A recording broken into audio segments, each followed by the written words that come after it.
এই শোনো না, বলো। একটা কথা বলার আছে। আবার কি কথা? যা বলার তাড়াতাড়ি বলে শেষ করো। কেন? তোমাকে জড়িয়ে ধরে ঘুমাবো। আমার খুব ঘুম দরকারি মন। বলছি, এই তুমি তোমার ব্যাগটা কোথায় ফেলে এসেছো গো? হঠাৎ এই কথা আবার? আমার খুব কৌতূহল হচ্ছে গো। বলো না কোথায় ব্যাগটা ফেলে এসেছো, মানে কোথায় গিয়েছিল? অফিসে?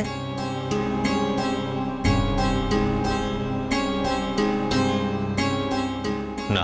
তাহলে তুমি কি কারোর বাড়ি গিয়েছিলে? না। তাহলে আর কোথায় হতে পারে?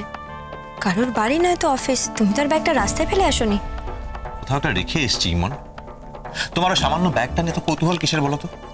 আমি তো তোমাকে বললাম এসব নিয়ে কথা বলতে আমার আর ভালো লাগছে না। না, I am really getting tired. আমি তোমাকে কি এমন কথা জিজ্ঞেস করেছি? একটা তো সামান্য কথা, যে ব্যাগটা কোথায় ফেলে এসেছো। আর কি এমন জায়গা, যে জায়গার নাম তুমি আমার সামনে নিতে পারছো না? এর মধ্যে কি এমন গোপনীয়তা আছে বলো তো? আচ্ছা তুমি বলো তো, তুমি কি জঙ্গলে ফেলে এসেছো? আর যদি সেটা হয় তাহলে তুমি চেঞ্জ করে এলে কি করে? মন, তুমি একটা কথা জানো? তোমার মধ্যে অনর্থক কৌতূহল অনেক বেশি। এটাকে গ্রাম্য কৌতূহল বলে। তুমি তো ছোটবেলা থেকে শহরে বড় হওনি, তাই তোমার মধ্যে এরকম গ্রাম্য কৌতূহল অনেক ভরে রয়েছে, যেটা আমার একদম পছন্দ নয়। কেউ যদি আমাকে বলে দেয় কোনো ব্যাপারে সে কথা বলতে চায় না আমার সঙ্গে, তাহলে তাকে আমি দ্বিতীয় প্রশ্ন করি না ওই বিষয়ে। আর আমি চাই না অন্য কেউ আমাকে একই রকম ভাবে কোনো প্রশ্ন করুক। ডিসগাস্টিং। তুমি আজ অনেক বড় বড় কথা বলে ফেললে আমাকে। আমি ভাবতে পারছি না যে এই কথাগুলো তুমি আমাকে বললে। না ভাবার তো কিছু নেই ইমন। প্রত্যেকটা মানুষের জানা উচিত কতটা যাবে কতটা যাবে না, কতটা কৌতূহল দেখাবে আর কতটা দেখাবে না। কারো পার্সোনাল স্পেসে ঢোকার আগে সেটা জানা উচিত যে কতটা ঢুকবো কতটা ঢুকবো না। Personal space? Yes, personal space. Emon, প্রত্যেকটা মানুষ আলাদা। প্রত্যেকটা মানুষের একটা আলাদা পার্সোনাল স্পেস থাকে, যেখানে হুড়মুড় করে ঢুকে পড়তে নেই। আমি কি কখনো তোমার পার্সোনাল স্পেসে ঢুকে পড়ি? এসব কথা তুমি কি বলছো? পার্সোনাল স্পেস হুড়মুড় করে ঢুকে পড়া? আমাদের মধ্যে এই স্পেসটা কবে তৈরি হলো? আমাদের মধ্যে এই যে স্পেসটা তৈরি হয়েছে সেটা তো আমি জানতামই না। বিশ্বাস করো, আমি যদি আগে জানতাম তাহলে তোমাকে এই ধরনের প্রশ্ন করে আমি বিব্রত করতাম না। মরে গেলেও না, আমার একটা আত্মসম্মান বোধ আছে। ফর গডস সেক ইমন, এখন এই কথাগুলো প্লিজ বন্ধ করো। আমি খুব টায়ার্ড। আমার একটু বিশ্রাম দরকার ইমন। আমি এখন সত্যি খুব টায়ার্ড। আর তুমি যদি সত্যি আমার বউ হয়ে থাকো তাহলে তোমার এটা বোঝা উচিত। এটা না বুঝে আমি কোথায় ব্যাগ ফেলে এসেছি, ব্যাগটা কেন বাড়িতে নিয়ে আসিনি, আমি কোথায় পুলিশের পোশাক ছেড়ে সিভিলিয়ানদের মতো পোশাক পরলাম, কেন পরলাম, তুমি এইসব বিষয় নিয়ে মাথা ঘামাচ্ছ। এইসব নিয়ে তোমার কৌতূহল। আমার শরীর আমার মন কি অবস্থায় আছে তার তুমি ধারই ধারো না। তুমি যা বলছো মন থেকে বলছো? বিশ্বাস করে বলছো? তুমি যে কথাগুলো বলছো সেগুলো বুঝতে পারছো তুমি আদৌ? হ্যাঁ হ্যাঁ, আমি জেনে বুঝেই বলছি। বরং আমার তো মনে হয় তুমি কি করছো তুমি নিজে বুঝতে পারছো না, তুমি জেনে বুঝে করছো। তাই বলছি এবারে লাইট অফ করো, আমি এবারে ঘুমাবো। আর দয়া করে আমাকে সকালের আগে ডেকে দিও না। তুমি ঘুমিয়ে পড়লে আমি তোমাকে কখনোই ডাকি না, কখনোই ডিস্টার্ব করি না। না, বলে দিলাম কথাটা। হঠাৎ তোমার মনে কোনো প্রশ্ন জাগতে পারে, তোমার মনে হতে পারে সেই প্রশ্নের উত্তর তখনই পাওয়াটা তোমার দরকার, তখনই তোমাকে উত্তরটা জানতে হবে। তুমি যেহেতু আমাকে বিয়ে করেছো, তুমি আমার বউ, সেটা তোমার অধিকারের মধ্যে পড়ে তখনই জানাটা। তুমি তো আমাকে প্রায় কিনেই নিয়েছো, তুমি এটা ভাবতেই পারো। But please do not do this, সেটাই বলার।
উনি ফিরে এলে দিলে হতো না?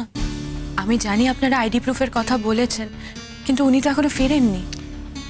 দেখুন ম্যাডাম, আপনাদের এন্ট্রিটা আমরা করে নিয়েছি, কিন্তু কোনো আইডি প্রুফ ছাড়া রাত্রে থাকার ব্যাপারে একটু প্রবলেম আছে। আপনি স্যারকে বলুন, অনেক রাত হয়েছে, উনি কখন ফিরবেন আমি তো বুঝতে পারছি না। আমাদের কিন্তু আজ রাতেই আইডি কার্ডটা লাগবে। উনি একটা বিশেষ কাজে বাইরে গেছেন, আজ রাতে হয়তো নাও ফিরতে পারেন। আমি সেটাই বলছিলাম, কাল দিলে হতো না? সরি ম্যাম, সেটা আমাদের পক্ষে সম্ভব না। আর দেখুন ম্যাডাম, আমরা অনেকবার আপনাদেরকে নক করেছি, রিসেপশন থেকেও বার চারেক আপনার ইন্টারকমে ফোন করা হয়েছে, আর আপনি প্রত্যেকবারই বলেছেন স্যার এখন আসেন। আপনি তো দেখতেই পাচ্ছেন উনি আসেননি। আমি মিথ্যে বলছি না সেটা তো প্রমাণ হয়ে গেল। আর কাল দিলে অসুবিধাটা কি হয়? দেখুন ম্যাডাম, অসুবিধা হয়, এটা আমাদের রুলসে আটকায়। আপনি প্লিজ কিছু মনে করবেন না। তাহলে আপনার আইডি প্রুফটা অ্যাটলিস্ট দিন, যে কোনো একজনেরটা দিলেও হবে। এক্স্যাক্টলি। কিন্তু আমি কোনো আইডি প্রুফ আনিনি। তাহলে তো স্যারকে দিতেই হবে আজকে ওটা। আর আপনাকে এখানে একা রেখে স্যার রাত্রিবেলা বাইরে থাকছেন, আপনি না অসুস্থ? ডাক্তার দেখাতেই তো এসেছেন বললেন। এটা আমাদের পার্সোনাল ব্যাপার, এর মধ্যে আপনারা কেন ঢুকছেন? আপনারা হোটেল ঘর ভাড়া দিয়েছেন, দ্যাটস ইট। এই ঘরে কে কখন ঢুকবে কে কখন বেরোবে সেটা তো কোথাও লেখা নেই। এরকম কি কোনো রুল আছে? থাকলে সেটা আপনাদের আগে বলা উচিত ছিল। না ম্যাডাম, সেটা যেরকম কোনো রুল নেই, তেমনি এটাও তো ঠিক যে আপনারা পুরো কাজটা কমপ্লিট না করে এই রুমটা নিয়েছেন। সেক্ষেত্রে আপনাদের তো উচিত ছিল প্রথমেই আইডি কার্ডটা দেওয়ার। স্যারকে তো আমরা তখনই বলেছিলাম, উনি বলেছিলেন পরে দিয়ে যাবেন, কিন্তু এখনো পর্যন্ত দেননি। আমাদের উপর হায়ার অথরিটির চাপ আছে ম্যাডাম। ম্যাডাম, আমাদের ম্যানেজমেন্ট এটা অ্যাকসেপ্ট করবে না। আমি আপনাকে রিকোয়েস্ট করছি, আপনি স্যারকে ফোন করে বলুন যত তাড়াতাড়ি সম্ভব আজকে রাত্রে এসে যেন উনি কার্ডটা দিয়ে যান। আপনি তো দেখলেন আমি অনেকবার চেষ্টা করেছি, ফোন ধরলেন না। আপনি আরও কয়েকবার চেষ্টা করে দেখুন। আপনি ওনার ওয়াইফ, আপনার ফোন ধরবে না সেটা তো হতে পারে না। শ্রুতি কে? ওর কাছে তো কোনোদিনও কোনো মেয়ের ফোন আসতে দেখিনি। আর এত রাতে শ্রুতি বলে কেই বা ওকে ফোন করেছে? ওর কলেজ লাইফের কোনো বন্ধু নাকি? কিন্তু কোনোদিনও শ্রুতি বলে কারোর কথা তো আমাকে বলেনি। যে মানুষটা গিয়েছিল আর যে মানুষটা ফিরে এসেছে তার মধ্যে কোথাও একটা মারাত্মক পার্থক্য ঘটে গেছে। আমি এটা ঠিকই বুঝতে পারছি, কিন্তু এটা বুঝতে পারছি না যে কিসের পার্থক্য। অথচ তুই একই কথা বলে যাচ্ছে যে ও আমাকেই সমর্পণ করতে চায় নিজেকে। হয়তো কেউ বিপদে পড়ে ফোন করেছে, হয়তো অনেক আগের যোগাযোগ ছিল কিন্তু এখন আর নেই। ফোনটা কি ওকে ডেকে দেওয়া উচিত ছিল? কেউ বিপদে না পড়লে এত রাতে কেন ফোন করবে?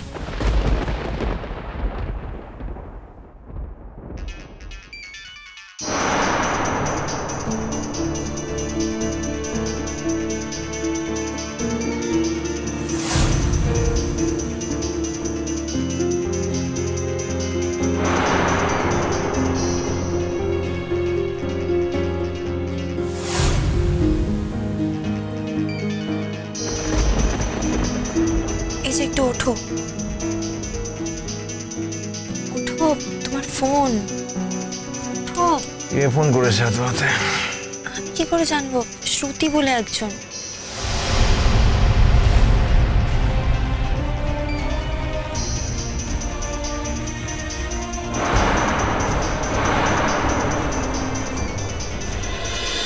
কুসুম দোলা